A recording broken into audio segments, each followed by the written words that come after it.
नमस्कार, मैं हूं अनुपम। हाथरस कांड की महा कवरेज लगातार हम कर रहे हैं। लगातार न्यूज 18 आपको हर पहलू दिखा रहा है। इस वक्त की बड़ी खबर यह है कि हाथरस दौरे को लेकर राहुल गांधी ने ट्वीट किया है। बड़ी खबर इस वक्त की, राहुल गांधी ने अपने ट्वीट में लिखा है कि दुनिया की कोई भी ताकत मुझे हाथरस के इस दुखी परिवार से मिलकर उनका दर्द बांटने से नहीं रोक सकती। यानी कि राहुल गांधी और प्रियंका गांधी जिस तरीके से अभी 2 दिन पहले भी हाथरस जाने की कोशिश कर रहे थे, तब उनको नहीं जाने दिया गया था, डीएनडी पर उनको रोका गया था उस वक्त। और आज की बड़ी खबर यह है कि राहुल गांधी एक बार फिर हाथरस जा रहे हैं। जो जानकारी मिल रही है, ये ट्वीट उनका यहां पर इस बात का संकेत दे रहा है। हम आपको दिखा रहे हैं कि राहुल गांधी ने अपने ऑफिशियल ट्विटर हैंडल से क्या ट्वीट किया है। दुनिया की कोई भी ताकत मुझे हाथरस के दुखी परिवार से मिलकर उनका दर्द बांटने से नहीं रोक सकती। यह राहुल गांधी का ट्वीट है। और डीएनडी पर आपको बता दें कि भारी संख्या में फोर्स है। यूपी गेट पर गाजियाबाद में भारी संख्या पर फोर्स लगाया गया है राहुल गांधी के निकलने को लेकर के। अब सवाल यह है कि क्या आज राहुल गांधी हाथरस जाएंगे, पहुंच पाएंगे, पीड़ित परिवार से मुलाकात कर पाएंगे? न्यूज 18 इस बड़ी खबर पर लगातार बना हुआ है। इधर उत्तर प्रदेश के डीजीपी और अपर मुख्य सचिव गृह भी आज हाथरस पहुंच रहे हैं। अब सवाल सबसे बड़ा यह है कि हाथरस कांड में जो तमाम थ्योरीज निकलकर सामने आ रही हैं, सियासी माहौल अलग बना हुआ है। राहुल गांधी का ट्वीट, राहुल गांधी 1 बजे माना जा रहा है कि निकलेंगे बातचीत करने के लिए। शंकर आनंद हमारे साथ सीधे जुड़ रहे हैं। शंकर, क्या अपडेट मिल पा रहा है और फिलहाल क्या स्थिति मौके पर है?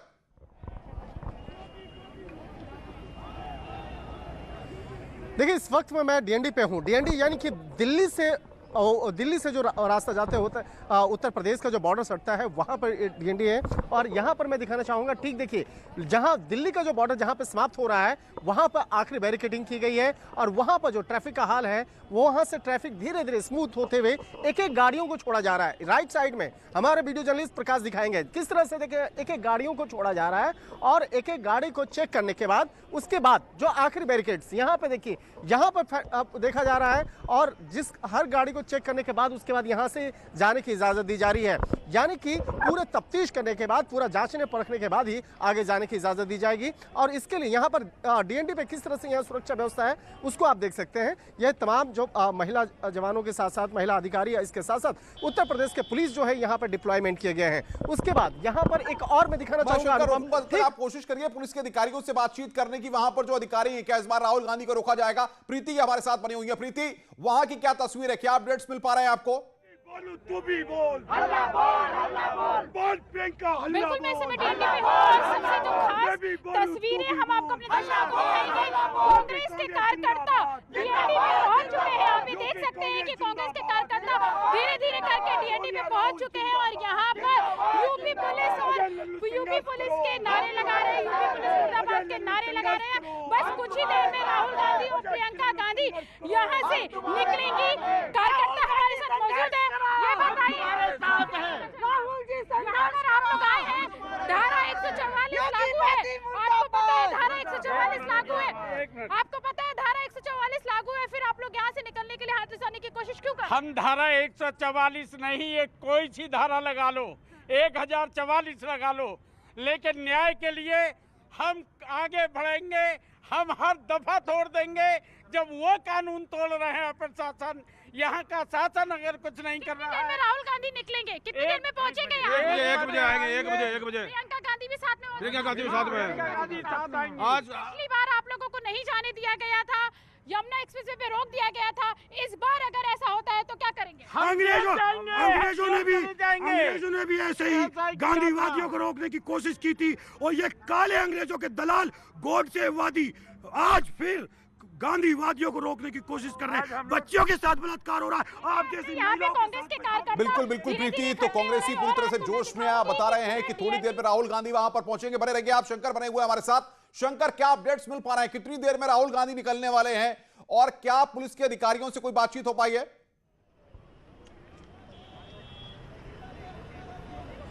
देखिए, राहुल को बाकायदा रोकने के लिए वहां पर 3 रास्ते बनाए गए। 3 रास्तों जो विशेष तौर पे अगर गाजियाबाद की बात करें, गाजियाबाद पे उत्तर प्रदेश की पुलिस वहां पे तैनात है। इसके साथ ही जो कालिंदी कुंज का रास्ता है, कालिंदी कुंज से होते हुए जो ताज एक्सप्रेस पे रास्ता पहुंचता है, बाकायदा वहां पे भी पुलिस काफी वहां पे डिप्लॉय किया गया है। और एक जो सबसे मुख्य रास्ता है डीएनडी का, डीएनडी पे भी काफी जवानों को तैनात किया गया है। यहाँ पर जो उत्तर प्रदेश पुलिस के जो तमाम वरिष्ठ अधिकारी हैं वो यहाँ पे पहुंचे हुए हैं। यहाँ पे देख सकते हैं लव कुमार जो है वो वो भी वहाँ पे पहुंचे हुए हैं। इसके साथ साथ तमाम जो अधिकारी यहाँ पर पहुंच करके इस पूरे मामले को यहाँ पर कोशिश की जा रही है कि यहाँ से राहुल गांधी। मेरा ये मानना है कि अगर आप सरकारी आंकड़ों की मुझसे अपेक्षा करते हैं तो 2-3 विषय आपकी अनुमति से आपके सम्मुख रखना चाहूंगी। निर्भया फंड का गठन हुआ था साल 2013 में, लेकिन तब की सरकार में एक भी रुपया प्रदेश सरकारों तक पहुंचाया नहीं गया महिला सुरक्षा की दृष्टि से। मोदी जी की सरकार में 9,000 करोड़ रुपया प्रत्येक जो सरकार प्रदेश की है उनका जो प्रस्ताव रहा महिला सुरक्षा की दृष्टि से, उस प्रस्ताव का समर्थन किया और 9,000 करोड़ का आवंटन इसकी व्यवस्था की गई। साथ ही पहली बार देश के इतिहास में हर पुलिस स्टेशन में महिला हेल्प डेस्क हो, उसकी रचना भी इसी सरकार ने, मोदी सरकार ने शुरू की। हर जिले में एंटी ट्रैफिकिंग यूनिट स्थापित हो, उसकी रचना भी मोदी सरकार ने की। आपको एक आंकड़ा और दे देती हूँ, 2015 से महिला हेल्पलाइन जो शुरू की गई, अब तक 55 लाख से ज्यादा महिलाओं को देश में उस महिला हेल्पलाइन के अंतर्गत सहायता पहुंचाई गई। 2017 में वन स्टॉप क्राइसिस सेंटर देश के हर जिले में स्थापित करने का काम हमने शुरू किया। आज हर जिले में वन स्टॉप क्राइसिस सेंटर चल रहा है। ये इससे पहले कभी नहीं किया गया, लेकिन जनता निश्चित रूप से व्याकुल मन से पूछना चाहेगी कि क्या आज भी हमें दरकार है कि हम निरंतर प्रयत्नशील रहें कि महिलाएं, बच्चे हमारे देश के सुरक्षित रहें। तो निश्चित रूप से ये प्रतिबद्धता न सिर्फ सरकार की है बल्कि ये संकल्प समाज का भी है। मैडम, एसआईटी पर भी सवाल खड़े हो रहे हैं कि वहाँ के परिवार वाले खुल के सामने आए हैं कि स्थानीय प्रशासन और एसआईटी मिलकर कहीं न कहीं जो उनकी जांच हो रही है उसको गलत रूप में ले जा रही है, और इसके अलावा वो नार्को टेस्ट भी नहीं कराना चाह रहे हैं, जो अभी तुरंत की बात उनके परिवार वालों ने की है। मैं इतना ही कहूंगी, मैं उनका जवाब मैं इतना ही कहना चाहूंगी, एसआईटी गृह सचिव के अंतर्गत चल रही है। भारत सरकार की प्रतिनिधि होने के नाते मेरा विश्वास है कि एक स्वतंत्र मीडिया के चलते सच कभी छुपता नहीं है, और निश्चित रूप से योगी जी की जो कार्यशैली रही है वो कड़े से कड़े कदम कानून व्यवस्था को बना के रखने में और महिलाओं को सुरक्षित रखने में निश्चित रूप से लेंगे, ये मेरा विश्वास है। यस, लगातार भी निशाना साध रहा है जी, लगातार विपक्ष आप पर भी निशाना निश्चित साध रहा है, आपको लेकर ट्वीट भी किया गया। अब हाथरस को लेकर अगला क्या होना चाहिए? देखिए, कल कांग्रेस पार्टी ने मेरे ऊपर एक विशेष टिप्पणी और ट्वीट किया कि संयुक्त राष्ट्र में मुझे अपने देश के खिलाफ बयान देना चाहिए था। मेरा ये मानना है कि जब अपने देश का मैं प्रतिनिधित्व संयुक्त राष्ट्र में करती हूँ तो उसमें एक मंत्री के नाते नहीं बल्कि एक भारतीय के नाते बोलती हूँ। कांग्रेस की ये दरकार है कि मैं राष्ट्र के खिलाफ संयुक्त राष्ट्र में बयान दूं, लेकिन मेरे लिए ऐसी कल्पना भी राष्ट्रद्रोह से कम नहीं। जहां तक विपक्ष का मुझ पर बार बार निशाना साधना है, ये विपक्ष की अपनी जिम्मेदारी है, अपनी मर्यादा है। और जब अमेठी में मैंने कूच की थी तभी मुझे पता था कि जीवन भर मैं उनके निशाने पे रहूंगी, मुझे कोई आपत्ति नहीं है। हाथरस को लेकर आगे क्या? पिछली जो चीजें हैं वो तो हैं, अब ऐसी घटनाएं और ना हो, क्या और भी कड़े कानून की जरूरत है? कुछ मोदी सरकार ने बच्चियों के साथ गैंगरेप की सजा को सजाए मौत करार दिलवाया, आप सब इसके साक्षी हैं। मोदी सरकार ने पॉक्सो के रूल्स को लेकर भी चाइल्ड पोर्नोग्राफी के संदर्भ में विशेष कानूनी व्यवस्थाएं खड़ी की। मैं इतना मानती हूं कि सरकार की ओर से चाहे वो बजट का आवंटन हो, चाहे वो कानून व्यवस्था में संसद में कानून पारित करने की बात हो, मोदी सरकार इन सारे विषयों में एक कदम पीछे नहीं बल्कि 2 कदम आगे चल के काम करती है। मेरा ये विश्वास है कि एक स्वतंत्र देश में संविधान की मर्यादा में हम सब अपने दायित्वों का निर्वाह करके महिला हो, बच्ची हो या बच्चा हो, उनकी सुरक्षा को सुनिश्चित करने के लिए हमेशा प्रयत्नशील रहेंगे।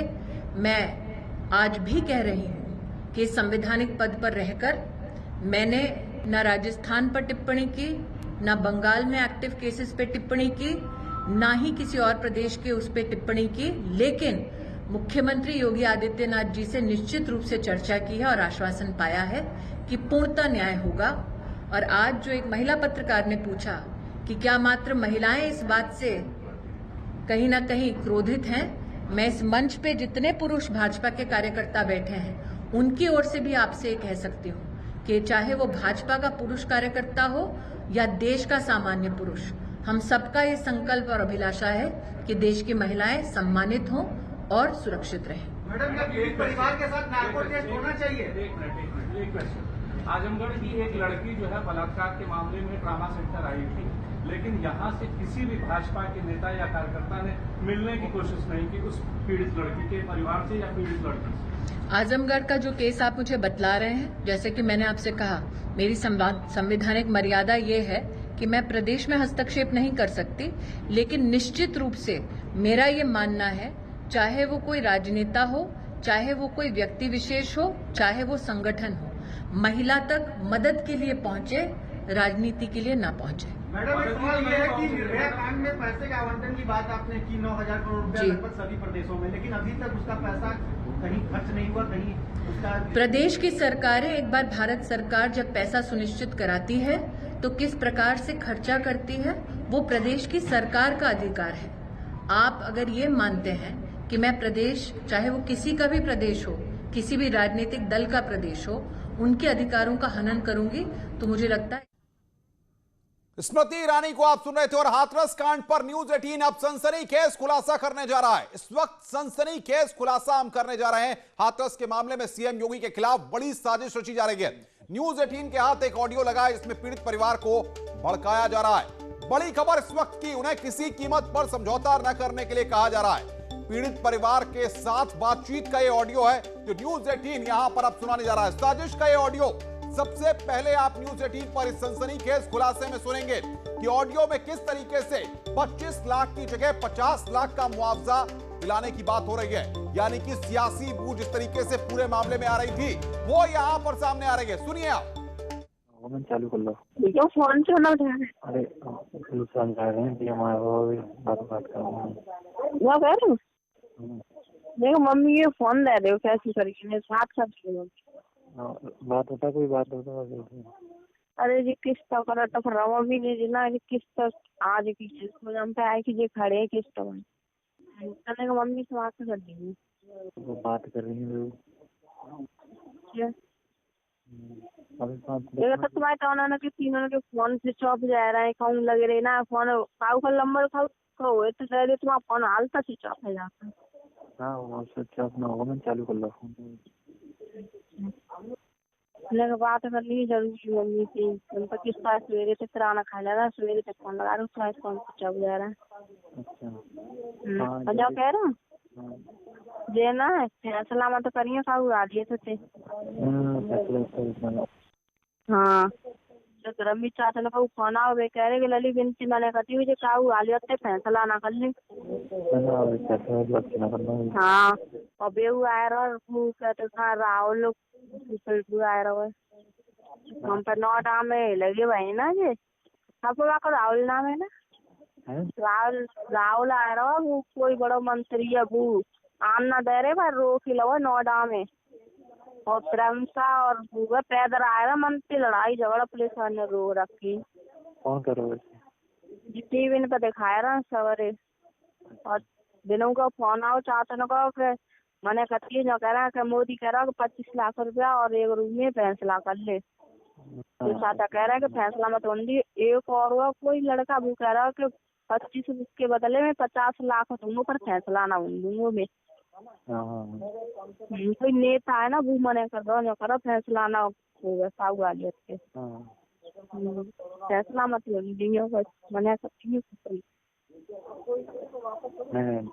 ठीक है बात करता हूँ, मैं बात करती हूँ उनसे। हाँ फ्री है ना तो भैया जरूर ध्यान से नहीं बात करवाई थी करवाए थे काऊ को लंबन ना मिल रहा ना के लगाओ शामिल हो ना के सारे से तो फिर ने फोन ही ना उठाओ, एक बार उठाओ वो सो का बात ही ना कराई इनने। मैंने काऊ तो वैसे ही लंबन तो कराए। ठीक है ठीक है।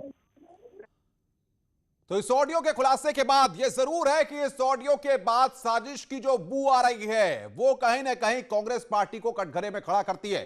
साफ तौर पर राहुल प्रियंका का भी जिक्र हो रहा है और यह तक कहा जा रहा है कि एक नेता इस बात को कह रहा है कि 25 लाख नहीं 50 लाख रुपए दिए जाएंगे। तो सवाल सबसे बड़ा यह है कि क्या सरकार की कोशिश, जो सरकार पीड़ित परिवार की मदद करने की बात कर रही है, उसमें सियासी दल आग झोंकने का काम कर रहे हैं? क्या इस मामले को गरमाने के लिए एक बड़ी साजिश रची गई है? इस सब पर लगातार हमारी नजर बनी हुई है। रुक रहे हैं एक ब्रेक के लिए।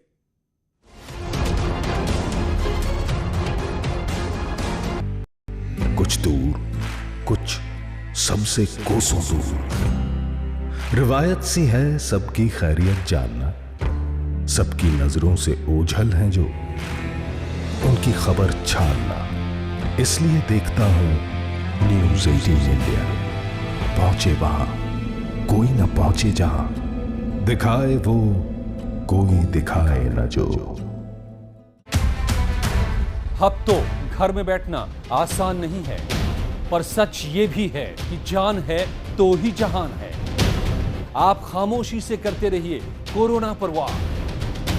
महाबहस में होगी सवालों की बौछार, एविडेंस बेस्ड के आदेश पर, जिसको कोई मतलब नहीं। आप धोते रहिए अपने हाथ, एक भी सामने नहीं आया इसके खिलाफ जाकर खड़े हो रहे। मैं लड़ता रहूंगा सिस्टम के साथ। पुलिस जो काम कर रही है वो किसके आदेश पर? वो हमला कर रहे डॉक्टर पर। हम कमजोर नहीं पड़ेंगे, हम साथ साथ लड़ेंगे। महाबहस सोमवार से शुक्रवार रात 7:56 पर। कोरोना पर दिन भर 100 आंकड़े, 100 खबरें, 100 बातें, लेकिन रात 8 बजे सिर्फ 100 बात की एक बात। न्यूज़ 18 इंडिया पर। स्टूडियो से, सड़क से, राजस्थान के कोने कोने से, घर से बाहर हम निभा रहे हैं अपना फर्ज। हर खबर आप तक पहुंचाने की अपनी जिम्मेदारी।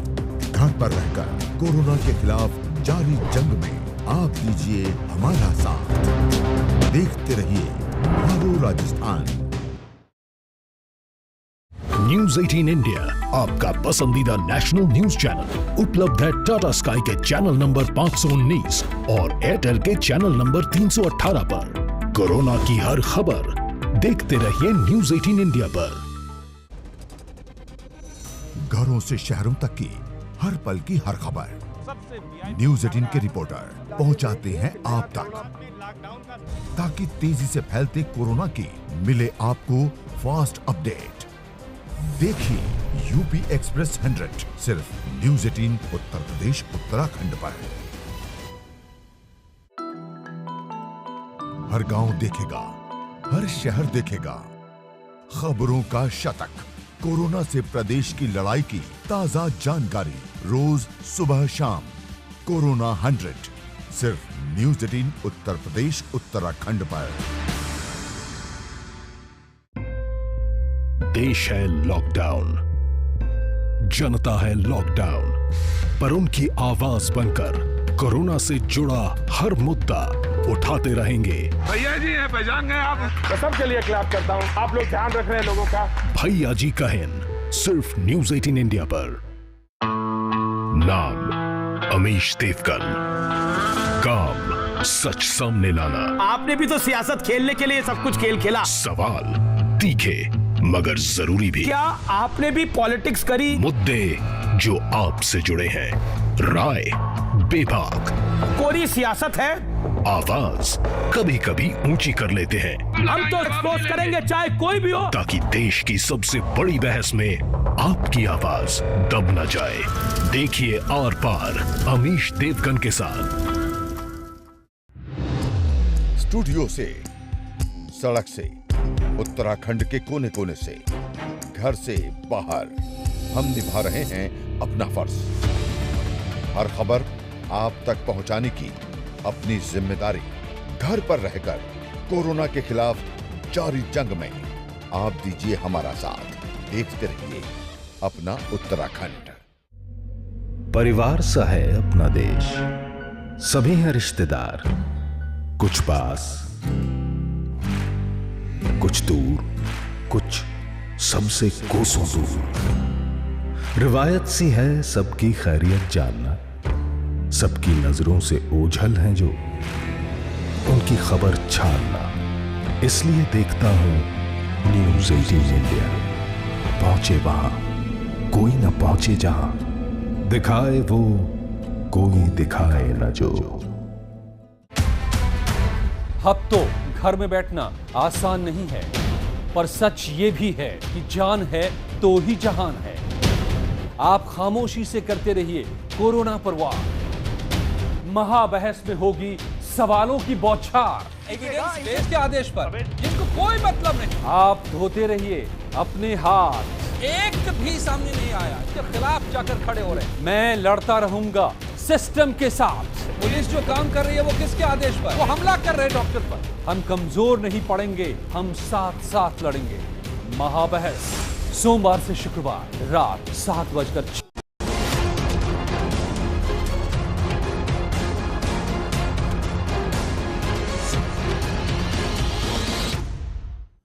स्वागत है। ब्रेक के बाद हाथरस कांड पर सबसे बड़ी कवरेज यहां पर न्यूज 18 पर लगातार जारी है। लखनऊ एयरपोर्ट से बड़ी खबर आ रही है। इस वक्त लखनऊ एयरपोर्ट पहुंचे हैं अपर मुख्य सचिव गृह अवनीश अवस्थी के साथ डीजीपी एचसी अवस्थी भी वहां पर मौजूद हैं। लखनऊ से हाथरस रवाना हुए हैं अवनीश अवस्थी।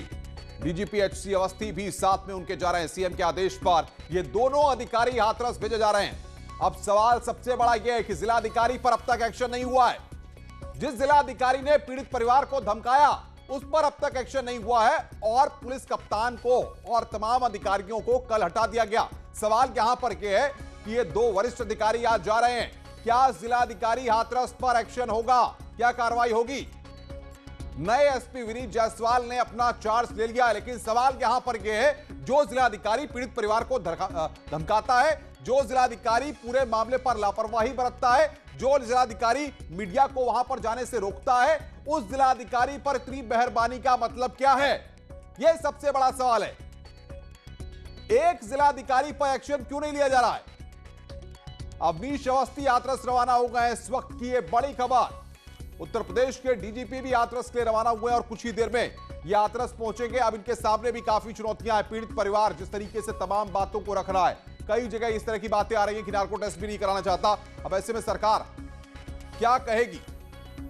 लगातार हम बने हुए हैं इस वक्त की बड़ी खबर पर। रुक रहे हैं ब्रेक के लिए। ब्रेक के बाद जल्द हाजिर होंगे।